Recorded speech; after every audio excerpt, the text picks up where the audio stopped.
Hey, what's up, everybody? Jimmy Smith, late night edition of my pre-fight breakdown. Of course, it's UFC Fight Night 180. I don't know what they're calling it this time, but it's Ortega versus Zombie.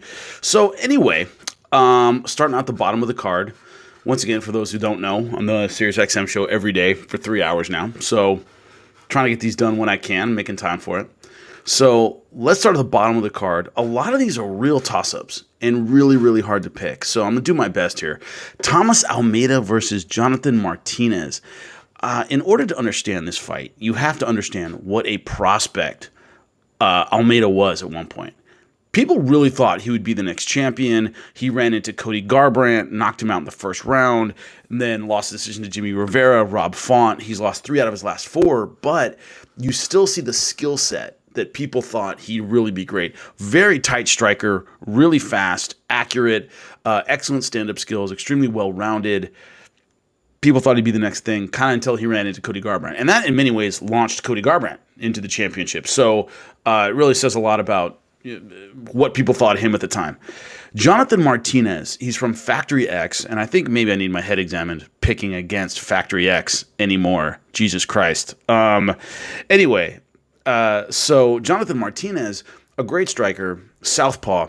He's a little looser, and that's the thing that has me going back and forth about this one, is he has kind of a loose stand-up style where he's aggressive, tends to let his hands float a little bit, can throw some lazy kicks. He brings so much physical pressure that a lot of times guys end up backing up so much they can't get their offense going. I don't know if Almeida falls for that. Almeida just has better physical gifts. He's a little bit sharper. He's a little bit faster. And I think that just might be enough for Almeida. He's lost some fights, but they've been against better talent. So it's a matter of, I think Martinez is on the way up, and it could be Almeida's on the way down, but has he passed him yet, right? At the level they're at right now, who wins this fight? I'm going to go with Almeida by the barest of margins. I think Almeida wins this probably by decision, but it's close. Claudio Silva versus James Krause. Look, 9 times out of 10, I would pick against a late notice opponent like this, against a guy in Claudio Silva, who's really a submission guy, great jiu-jitsu. He's got the kind of style that it's hard to jump in late against a guy like that. You know what I mean? Because they're not going to do anything wild and run out of gas. They're pretty patient, has excellent top pressure. It's one of those things where he has an excellent record. He's 14-1, hasn't lost since his first fight. That means 13 in a row. All these things make me think he's going to win the fight.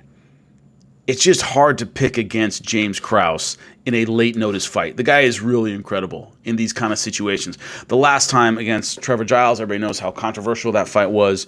I did think he lost. There were some difficulties about the scorecard, and the guy who I think it was the third round, the judge who gave him the third round was like a training partner, the other guy's coach or something crazy like that. So there was some difficulty with the last one. But that was, 48 hours notice, that fight? And he came in, fought at middleweight, and had a really competitive fight. Sergio Moraes is a guy I look at who he beat on the Blachowicz Jacare card, similar style. Excellent jiu-jitsu, man. He absolutely owned Ben Saunders on the ground, and he couldn't get anything done against James Krause. Couldn't close the distance, was kept on the outside the whole time. James Krause outboxed him, and that's an excellent big welterweight. So James Krause has been in these situations before against fighters like Claudio Silva, and he's come out on top. So normally I'd pick against a guy like James Krause in this situation, against a submission ace with a really heavy jiu-jitsu style. I'm going with James Krause. I really do think he shines in these weird positions where you'd think he's totally outmatched, and oh my God, what's he doing taking this fight on such short notice, and then blah, blah, blah, blah, blah, and he comes out on top. So this is kind of a gut pick, I guess, because tactically, everything says Claudio makes it a jiu-jitsu match and wins a decision, right? Keeps heavy top pressure, keeps it simple, basic takedown, and just, you have more gas. You went through a full camp and your opponent didn't. I think James Krause pulls this one off simply because he's used to finding success in these situations. I'm going with James Krause, either late stoppage or by decision. This one is not going to decision. Jimmy Croot versus Modestas Bukauskas. Bukauskas? Yes. Anyway, I talked to Jimmy Croot a couple days ago for ESPN International. Had a great interview with him. The guy's actually living at the gym. He lives in a van with his dog so he can train full-time. When you look at Jimmy Croot's style, it is, and I said this to him when we talked, I said, dude, you almost dare the other guy to come at you. And he goes, yeah, I need to work on my defense. I'm working a little bit on my footwork, but he generally dares the other guy to come at him, and he throws big punches, and he ends up winning the fight. Does have excellent jiu-jitsu, really good kimura. That's how he gets you on the ground most of the time. But his stand-up style is kind of like wing big punches and leave a lot of openings and hope he lands the big shot before his opponent does. Blachowicz has power. The guy can hit, and he won his last fight via TKO with elbows at short distance, but that was his first UFC fight. The one thing I think Jimmy Croot has now is octagon experience. He's had the reps. He came in from the Contender Series, but since then he's won 4 in a row. I'm sorry, he's fought 4 times. He's won 3 out of 4. So he lost to the step up in talent, and Misha Serkinov got back on with the Olashechek fight, but he's going to get hit. He's going to have some difficulties. He's going to get rocked. I think he's just a tough dude. He's going to get the takedown and get the submission. He has a superior ground game, and that's what he's going to use. Really good top pressure, big for the weight class, really strong. I think he gets on top of Blachowicz and gets a submission, probably first, second round. So he's going to get hit. Hopefully they don't take him out, and he ends up winning by submission, I think, once again, second, third round. Caitlin Chookagian versus Jessica Andrade. Andrade is the better fighter. Andrade has had more success. She's a former champion. Her last fight against Rose Namajunas. What I liked about that, A, it was a close fight. B, she got stronger as the fight progressed. She started out slow, and that ended up costing her, but she gets more powerful as the fight goes along. So under normal circumstances, I go with Andrade all day over Chookagian, who's a decision machine. She's not a great finisher. She basically walks fighters down, has good control, doesn't do anything stupid, tight with the hands, and she wears her opponents down and wins decisions. Andrade is a better finisher. She's more aggressive. She's fought better talent. She's a former champion. This is at 125. The only X factor here is, can Andrade get really, she has kind of a mauling game, meaning she's used to walking through a lot of punches. She's used to getting the takedown. We saw the slam finish of Rose Namajunas. She's physical. She's just stronger than most fighters at 115 pounds. She's a much better finisher. I think she has 7 knockouts, 7 submissions. So what she's able to do is bull forward, throw big punches, go for big takedowns, and get big submissions. That's what she's great at. Does that translate at 125? Yes, I think it does, especially against Chookagian, who's not a dangerous striker. So it's not as though she's taking on Shevchenko and she has to walk through, some lightning strikes in order to get her takedown going. She doesn't.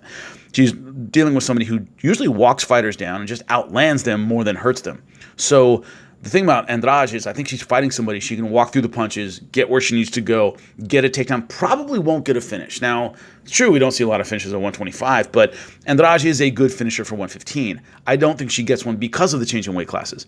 It's not as easy for her to just control position the whole time. Her punches won't have the sting on them they normally would. I go with Jessica Andrade based on her skill set and her experience level to win by decision. This one, guys and gals, I'm sure I have some female fans, Brian Ortega versus Korean Zombie.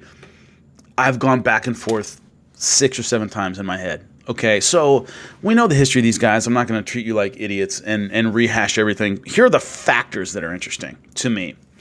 The time off for Brian Ortega has been significant. This guy was it.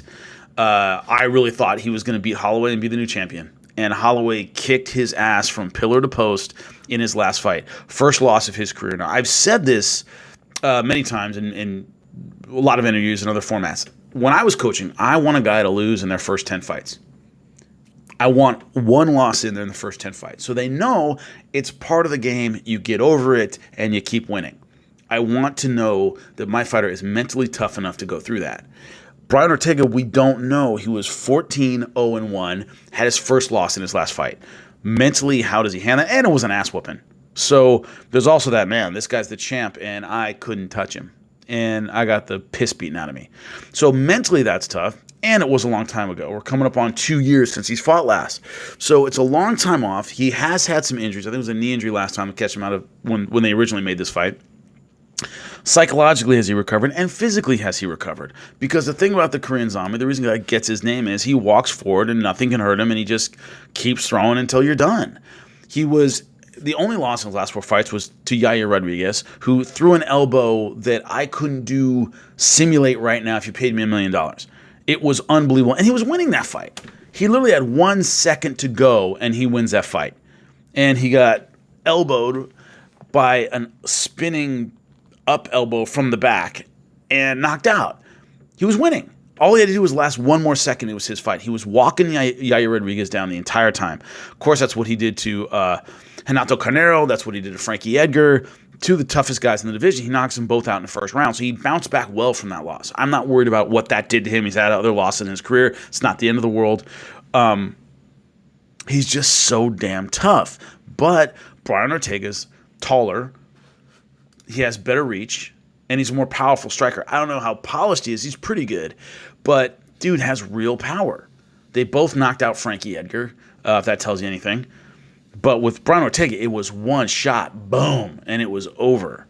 That says a lot for this guy's power. I think naturally he has more physical gifts than the Korean Zombie. But Korean Zombie is so good at negating those gifts with his pressure and his volume.